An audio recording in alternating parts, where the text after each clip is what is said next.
ശാൽകുമാർ, ശരിയാണ്.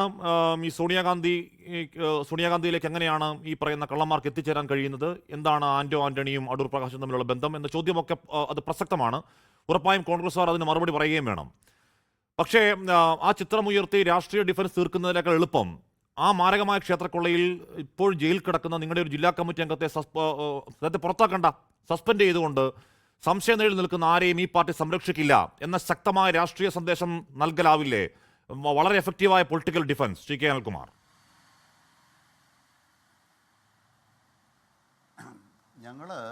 ഞങ്ങളുടേതായ നിലയ്ക്കാണ് രാഷ്ട്രീയം കൈകാര്യം ചെയ്യുന്നത്. ഡിഫൻസിൻ്റെ പ്രശ്നമൊന്നും ഞങ്ങൾക്കില്ല. ഞങ്ങൾ ഡിഫൻസിലല്ല. 10 കൊല്ലമായി കേരളത്തിൽ അധികാരത്തിലിരിക്കുന്നൊരു മുഖ്യമന്ത്രിയാണ് നടുവ് നിവർത്തുകുന്ന് തലയുയർത്തുകുന്ന് ഈ സമൂഹത്തിന് മുന്നിൽ അഭിമാനത്തോടെ ഒരു പത്രസമ്മേളനം നടത്തിയത്. ഞാൻ ആ പത്രസമ്മേളനത്തിൻ്റെ ഒരു ഭാഗം ആദ്യം ഓർക്കുകയായിരുന്നു. ബഹുമാനപ്പെട്ട ഉമ്മൻചാണ്ടി അടക്കം എത്രയോ മുഖ്യമന്ത്രിമാർ കേരളത്തിൽ പത്രസമ്മേളനം നടത്തിയിട്ടുണ്ട്. ബഹുമാനപ്പെട്ട ഹാഷ്മിയോട് ഞാൻ പറയുകയാണ്, നിങ്ങളുടെ ഫയലിൽ എവിടെങ്കിലും RSSനെ പേരെടുത്ത് വിമർശിക്കുന്ന ഒരു മുഖ്യമന്ത്രി പിണറായി വിജയന് മുമ്പ് ഒരു കോൺഗ്രസ് മുഖ്യമന്ത്രിയെങ്കിലും ഉണ്ടായിട്ടുണ്ടോ? ഇന്നത്തെ പത്രസമ്മേളനം കേട്ടിട്ടാണ് ഞാൻ പറയുന്നത്.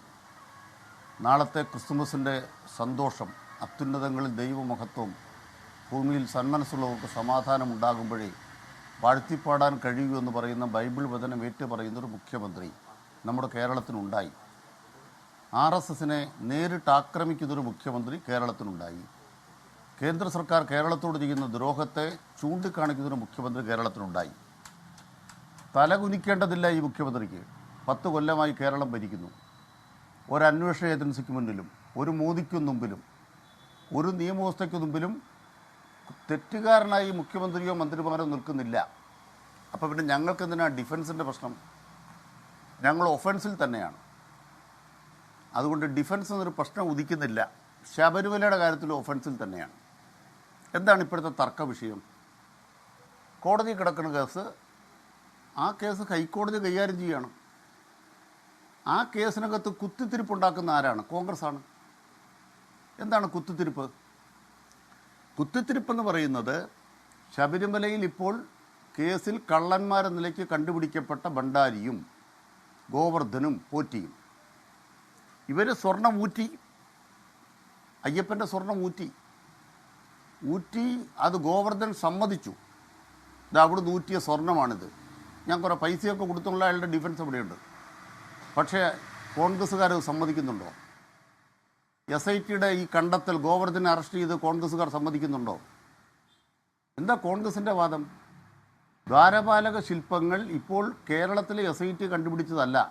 അത് രാജ്യാന്തര കള്ളക്കടത്ത് സംഘത്തിന് ആ ദ്വാരപാലക ശില്പങ്ങൾ കടകംപള്ളി സുരേന്ദ്രൻ വിറ്റിരിക്കുന്നു. അതല്ലേ VD സതീശൻ്റെയും ചെന്നിത്തലയുടെയും തർക്കം? ആദ്യം നമുക്കൊരു തീരുമാനം എടുക്കണം. ശബരിമല അയ്യപ്പൻ്റെ മുതൽ കട്ടതിനെക്കുറിച്ച് ഫലപ്രദമായ അന്വേഷണം നടത്തുന്നു കേരളത്തിലെ ഹൈക്കോടതി, SIT. ഞങ്ങൾ അന്വേഷണത്തോടൊപ്പമാണ്. കോൺഗ്രസ് അന്വേഷണത്തെ പിന്തുണയ്ക്കുന്നുണ്ടോ? ആരാണ് അയ്യപ്പനോടൊപ്പം? ലോകത്തെവിടെയായാലും ഏത് സമയത്തും 24 വാർത്തകളും ഓഗ്മെന്റഡ് റിയാലിറ്റി പാക്കേജുകളും എക്സ്പ്ലെയിനറുകളും വിശദമായി കാണാൻ ഞങ്ങളുടെ YouTube ചാനൽ നിങ്ങൾക്ക് സബ്സ്ക്രൈബ് ചെയ്യാം.